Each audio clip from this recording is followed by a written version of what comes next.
Capítulo 2. Respuestas celulares al estrés y las agresiones tóxicas. Adaptación, lesión y muerte. Introducción a la patología. La patología se encarga del estudio de los cambios estructurales, bioquímicos y funcionales que tienen lugar en las células, los tejidos y los órganos afectados por la enfermedad, mediante el uso de técnicas tanto moleculares como microbiológicas, inmunológicas y morfológicas. La patología se plantea como objetivo explicar con detalle los motivos por los que los signos y síntomas son manifestados por el paciente, ofreciendo una base racional para la atención clínica y el tratamiento.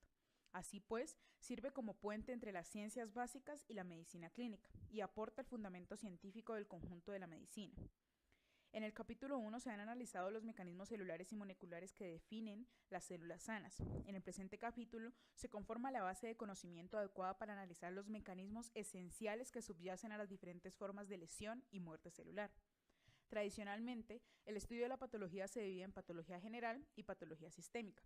La primera se ocupa de las reacciones habituales de las células y los tejidos ante los estímulos lesivos. Tales reacciones a menudo no son específicas de los tejidos. Por ejemplo, la inflamación aguda que se produce en respuesta a las infecciones bacterianas determina una reacción muy similar en la mayoría de los tejidos. Por otra parte, la patología sistémica examina las alteraciones y los mecanismos subyacentes de las enfermedades específicas en los distintos órganos, como por ejemplo la cardiopatía isquémica.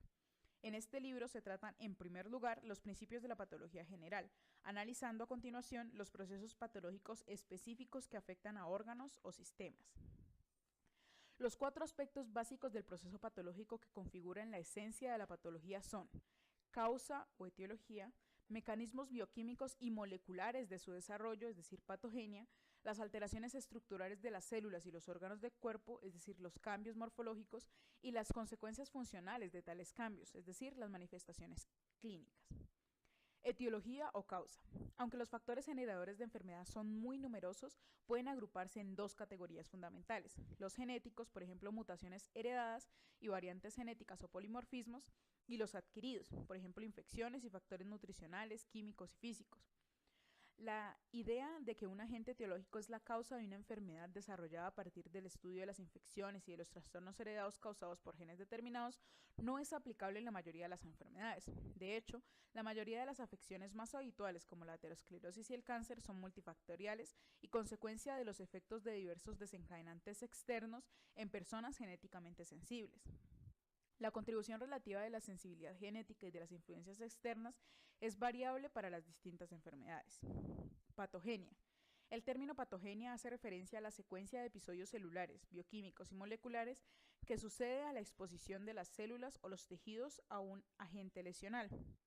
El estudio de la patogenia continúa siendo una de las áreas más importantes de la patología, aún en los casos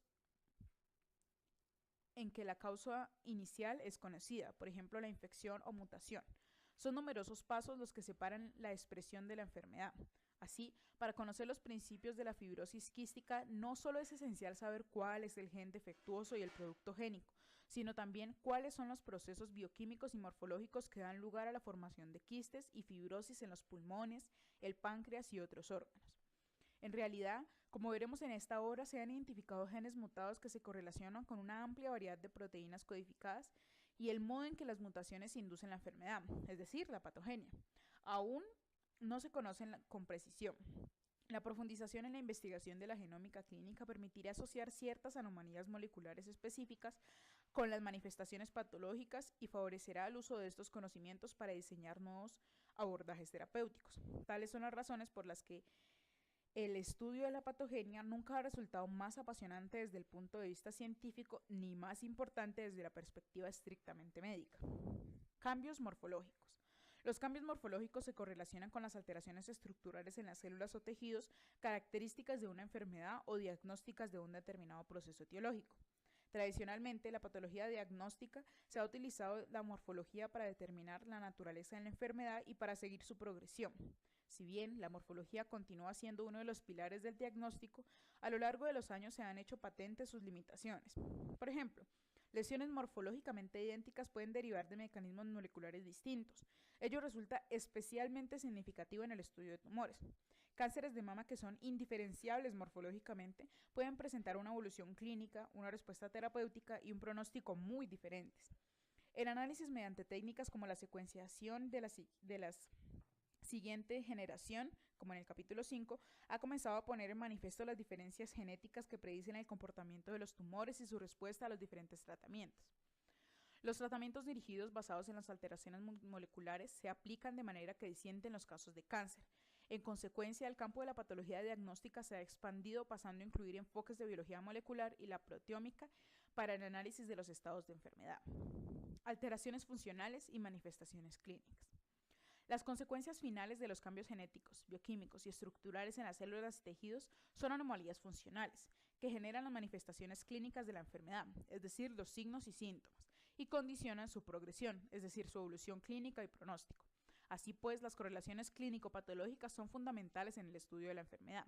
Virtualmente, todas las formas de enfermedad comienzan con la aparición de alteraciones moleculares o estructurales en las células. La noción de base celular de la enfermedad fue planteada por primera vez en el siglo XIX por Rudolf Virchow, conocido como el padre de la patología moderna. Por consiguiente, comenzaremos nuestro análisis de la patología con el estudio de las causas, mecanismos y las correlaciones morfológicas y bioquímicas de la lesión celular. La lesión de las células y la matriz extracelular conduce en definitiva a la lesión de tejidos y órganos, determinante de los patrones morfológicos y clínicos de la enfermedad. Perspectiva general. Respuestas celulares al estrés y los estímulos nocivos. La célula normal queda limitada a un espectro de función y estructura más bien restringido por su estado de metabolismo, diferenciación y especialización, los condicionantes impuestos por las células vecinas y la mayor o menor disponibilidad de sustratos metabólicos. No obstante, es capaz de satisfacer las demandas fisiológicas manteniendo un estado de equilibrio llamado homeostasia. Las adaptaciones son respuestas funcionales y estructurales reversibles a los cambios en los estados fisiológicos, por ejemplo el embarazo, y a ciertos estímulos patológicos, frente a los cuales se desarrollan estados nuevos, aunque de equilibrio alterado, con los que la célula consigue sobrevivir y mantener su función.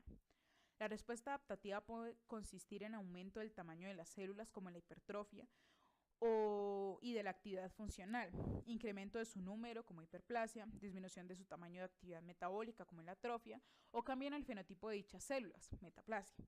Es posible que cuando la agresión sea eliminada, la célula recupere su estado original sin sufrir consecuencias perjudiciales. Si los límites de la respuesta adaptativa se superan, o si las células son expuestas a agentes lesivos o estrés, privadas de nutrientes esenciales o sometidas a alteraciones por mutaciones que afecten a los constituyentes celulares esenciales, se sucede una serie de episodios que definen lo que se conoce como lesión celular. La lesión celular es reversible hasta cierto punto, aunque si el estímulo persiste o es lo suficientemente intenso desde el principio, la célula sufre una lesión irreversible y en última instancia se produce la muerte celular. La adaptación y la lesión reversible y la muerte celular pueden ser etapas de un deterioro progresivo que sucede a diversos tipos de agresiones. Por ejemplo, en respuesta a un incremento de las cargas hemodinámicas, el músculo cardíaco aumenta de tamaño como forma de adaptación y puede resultar lesionado como consecuencia de ello. Si la irrigación del miocardio se ve afectada y es inadecuada, en primer lugar, el músculo sufre una lesión reversible, manifestada con ciertos cambios citoplasmáticos descritos más adelante. Sin embargo, con el tiempo las células experimentan una lesión irreversible y mueren.